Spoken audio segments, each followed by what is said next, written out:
नमस्कार। जब से नई सरकार बनी है, एक भी दिन ऐसा नहीं हुआ होगा जब नीतीश कुमार किसी न किसी योजनाओं की समीक्षा करने ग्राउंड पर नहीं पहुंचे होंगे। आज सुबह सुबह आज वो कुम्हरार पार्क पहुंचे।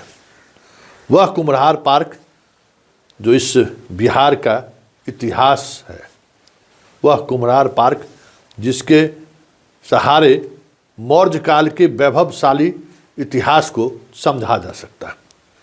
हालांकि रख रखाव की बात करें तो कुछ कहने की ज़रूरत नहीं है।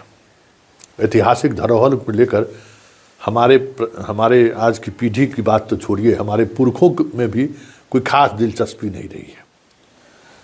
आज नीतीश जी वहाँ निरीक्षण करने गए, हालांकि वो भारत सरकार के अधीन है, लेकिन निरीक्षण के दौरान कई तरह की चीज़ें ऐसी सामने आई हैं जिसको लेकर नीतीश असहज दिखे, और यही असहजता को देखते हुए उन्होंने भारत सरकार को पत्र लिखने का निर्णय लिया है, जिसमें बिहार के इस इतिहास को एक नए आयाम से देश और दुनिया के सामने कैसे प्रस्तुत किया जा सकता है, इस पर भारत सरकार को पहल करने को कहा है। क्योंकि ये मौर्य काल की राजधानी पाटलिपुत्रा का वो ऐतिहासिक स्थल है जहां मौर्य काल के शासन काल के कई अवशेष पृथ्वी के नीचे से निकला, जमीन के नीचे से निकला है।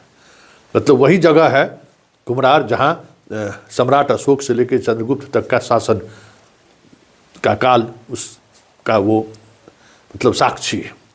लेकिन इतिहास को लेकर जो हमारे जो सहजता है, सजगता है, वो है ही नहीं।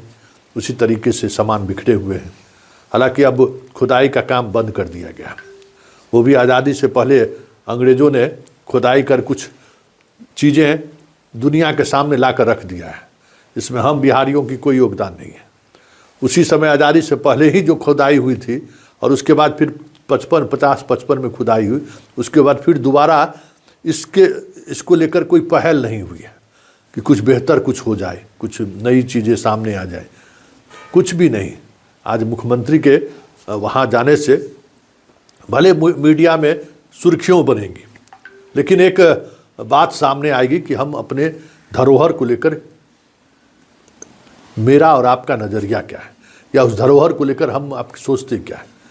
तो एक आज मुख्यमंत्री के जाने से हमें लगता है कि कहीं न कहीं भारत सरकार पर भी, अब ये डबल इंजन की सरकार है, तो एक बेहतर बिहार के इस इतिहास को नए सिरे से खंगालने की कोशिश शुरू हो जाए तो कोई बड़ी बात नहीं होगी। क्योंकि नीतीश कुमार जिस मुद्दे को लेकर बात को की शुरुआत करते हैं, उसका कहीं न कहीं वक्त जो लगे, कंक्लूजन तो कुछ न कुछ सामने आता ही है।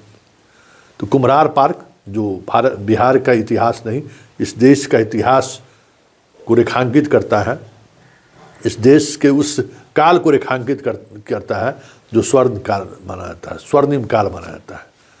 तो नीतीश कुमार की इस यात्रा से हमें लगता है कि आने वाले समय में इस पार्क के ऐतिहासिक महत्व को देखते हुए नए सिरे से फिर से कुछ काम शुरू हो जाए, ये उम्मीद लोगों ने जतानी शुरू की है। वैसे इस पार्क में बहुत सारी कुव्यवस्थाएं हैं जो इस वीडियो के माध्यम से आप देख ही रहे हैं कि हम किस तरीके से उसको संभाल कर रखें।